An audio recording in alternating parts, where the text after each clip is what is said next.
You stand on the command deck of the Star Throne. Before you, a universe of data flows. The galaxy is a tapestry of quiet, predictable light.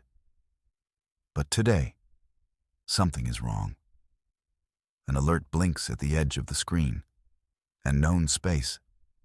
It appeared without warning. A shimmering wound in the fabric of reality. Your best star science experts call it an anomaly. They use many long words, but they all mean the same thing. They have absolutely no idea what it is. It does not radiate energy. It does not absorb light. It simply exists. A perfect silent tear in the void. The Nebula Conclave is not known for hasty action. Debates can last for cycles. But this is different. This feels deliberate. A question posed to the galaxy. You and the other elders, the ones who guide, reach a quick consensus. This cannot be ignored. You give the command. The Grand Fleet is mobilized. 1,000 warships, the pride of the Conclave. They break from their orbits like silver fish. Their engines paint streaks of blue fire against the black. They are sent to the edge, to stare into the void, and see what stares back. Weeks turn into months. The fleet holds its position. They watch the silent anomaly. The crews grow restless. Some say it is a natural wonder, a star-born illusion. Others fear it is a gate. And you are standing guard for something that might never arrive. You start to think they might be right. Then, the calm shatters. A proximity alert screams from your console. The fleet reports a contact. Something has emerged from the anomaly. It is a single ship. It is not large by your standards. It is scarred and pitted, clearly ancient. Its design is unlike any in the Conclave's vast archives. The vessel drifts. It makes no effort to communicate. It broadcasts no energy signature, no engine trail, no life signs. It is a ghost ship, a relic spat out from a place beyond your understanding. The fleet commander asks for orders. They could destroy it in a single volley. You look at the image on your screen. The ship is long and elegant, despite its wounds. It has a strange, brutal grace. On its hull, faded letters spell a word in a forgotten tongue. O-D-Y-S-S-E-Y. You tell the fleet to hold its fire. You decide to wait. For a ship that old to travel so far, it must have a purpose. Patience is a virtue of the Conclave. But this silence is unnerving. The ghost ship floats. It ignores the 1,000 warships aimed at its heart. It is either incredibly brave or incredibly foolish. You suspect it is neither. The Council of Elders agrees. It is time to speak. You authorize the first contact protocol. A beam of pure information is sent to the Odyssey. It contains the universal greeting, mathematics, the periodic table, a map of the Conclave's heart worlds offered in peace. It is a message of welcome, a hand extended across the void. The fleet waits. The entire Conclave holds its breath. Minutes feel like hours. The ship remains dark. Some on the council argue for action. They call the ship a threat, a silent insult. You counsel patience. One more cycle. Then a reply comes. It is not a greeting. It is not a language you recognize. It is a sequence.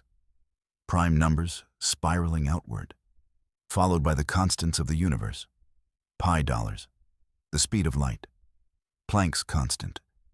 It is a message of pure logic, a profound and beautiful equation. Your lead analyst looks up from her console, her eyes wide. She says it's not just a message. It's a key. A key implies a lock. The council debates for days. What does this key open? Is it a weapon, a shield, or an invitation? The faction led by Elder Kale argues for caution. They say it is a trap, but you see it differently. You see a test. You authorize a boarding party. A small scout ship, the swift current, detaches from the fleet.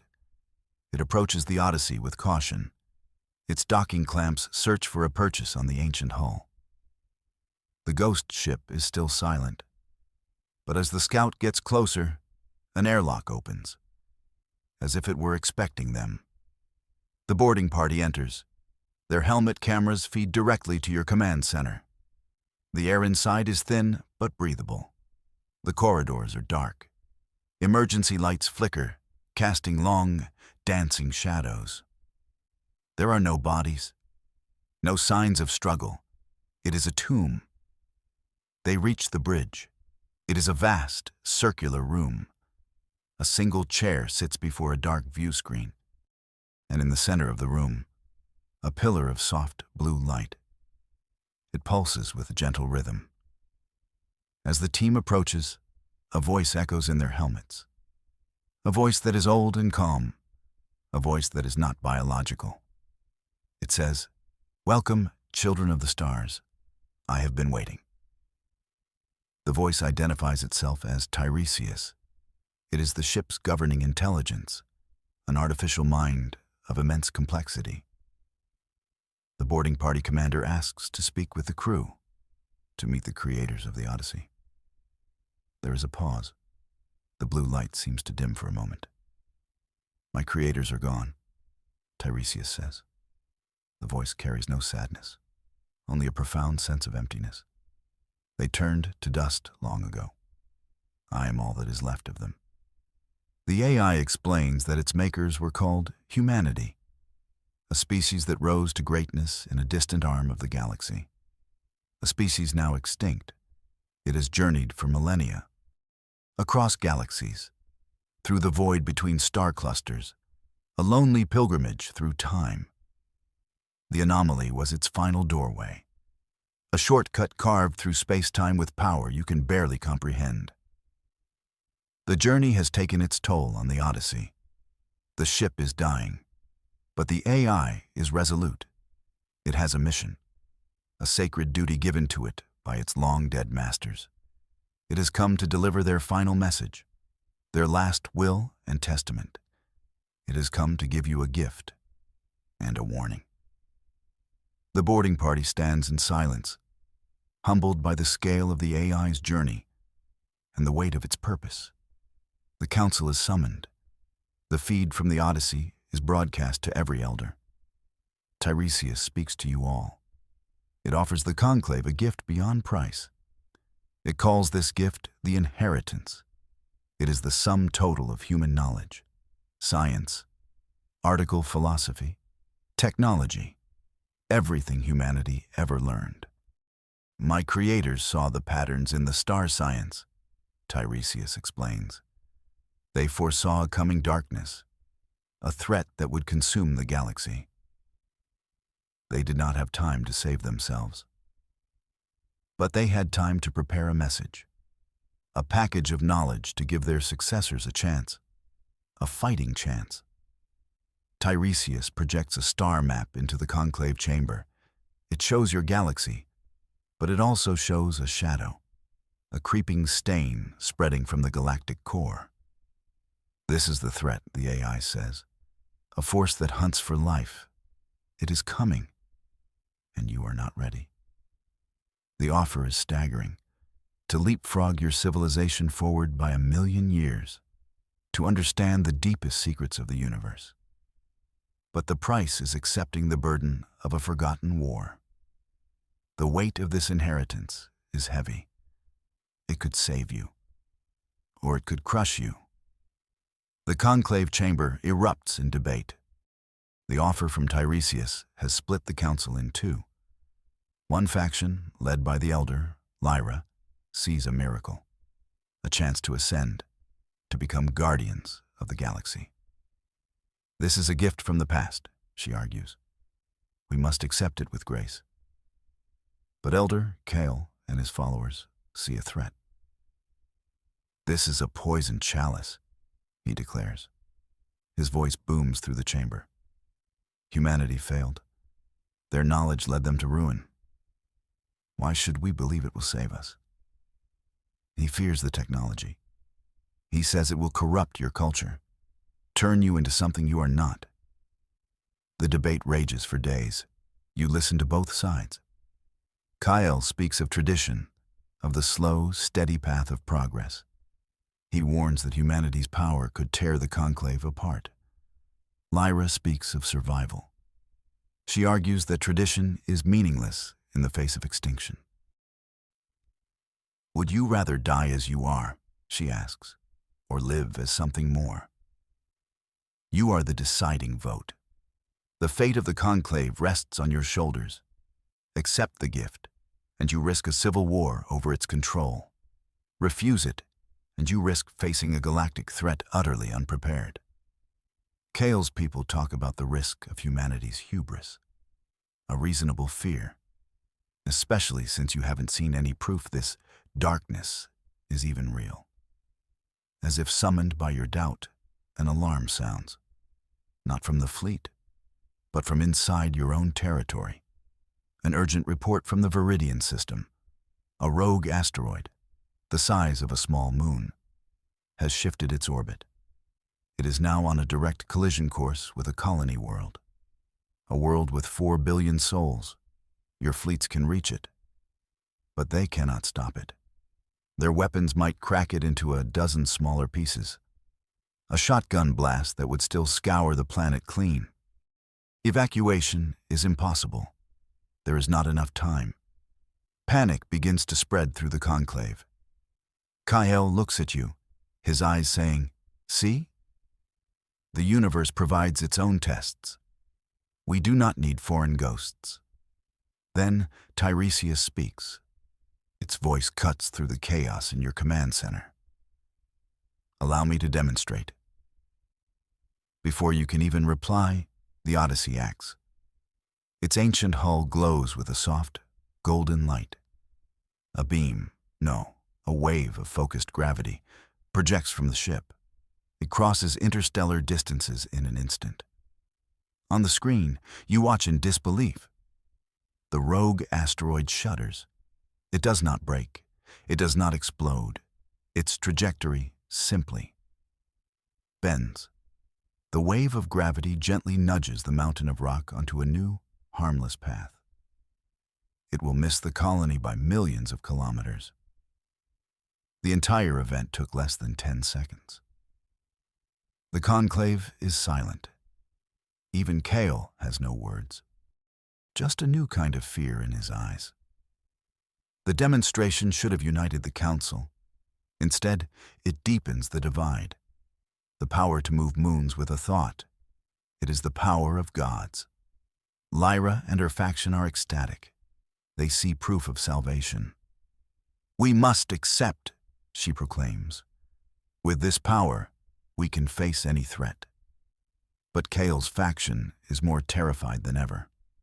They huddle in secret meetings, whispering in the shadowed halls of the Star Throne.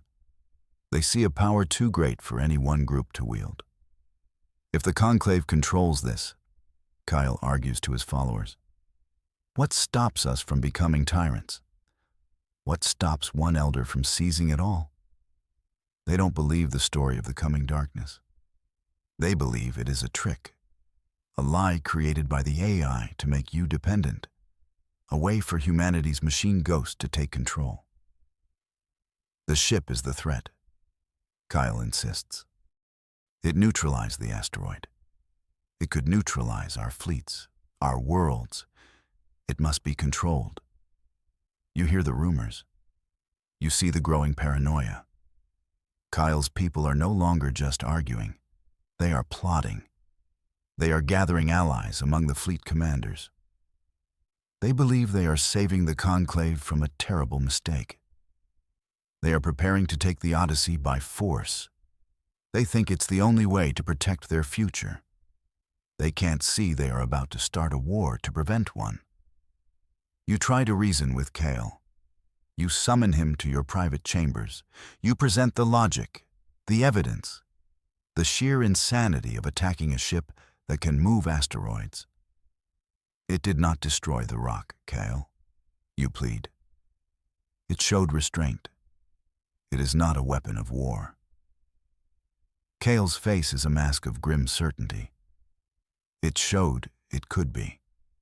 He replies, "Power that can move a moon can shatter a fleet. We cannot trust a machine's mercy.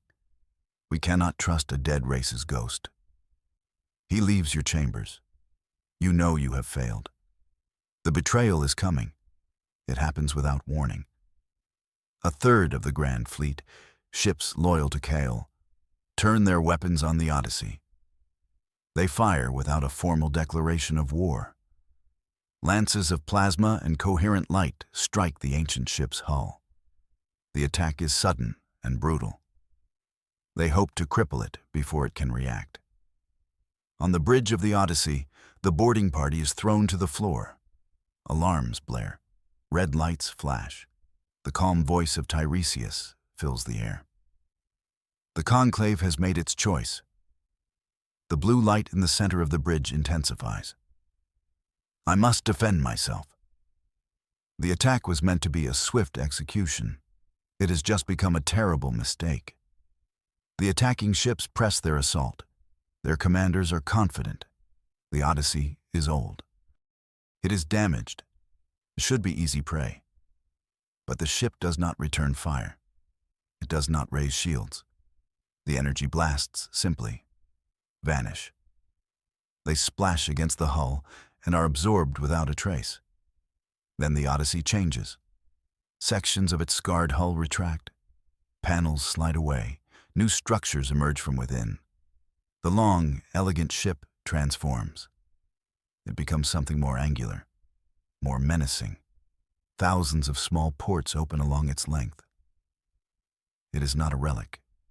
It is a dormant warship, and it has just woken up. The voice of Tiresias is broadcast to all ships.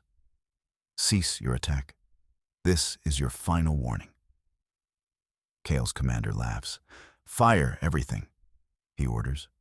In response, the Odyssey releases a swarm of tiny drones.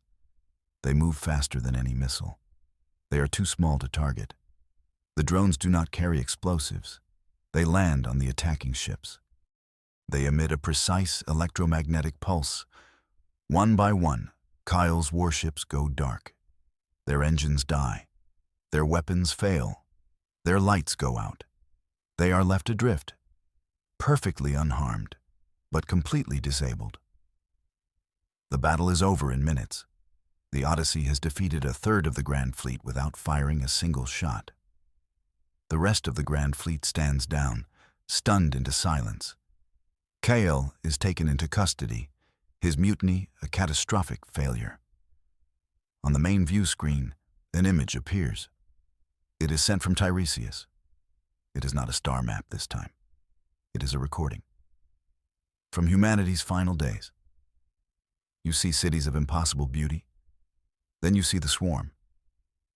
It is not a fleet. It is a living entity.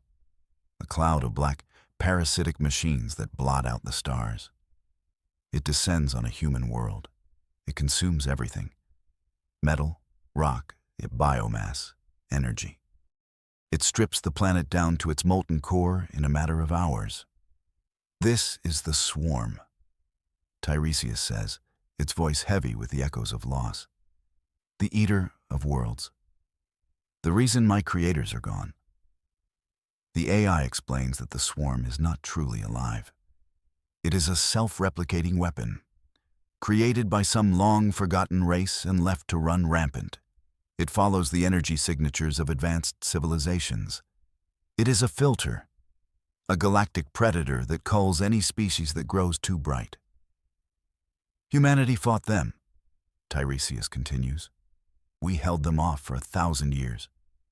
But we could not defeat them. They adapt, they learn, they consume.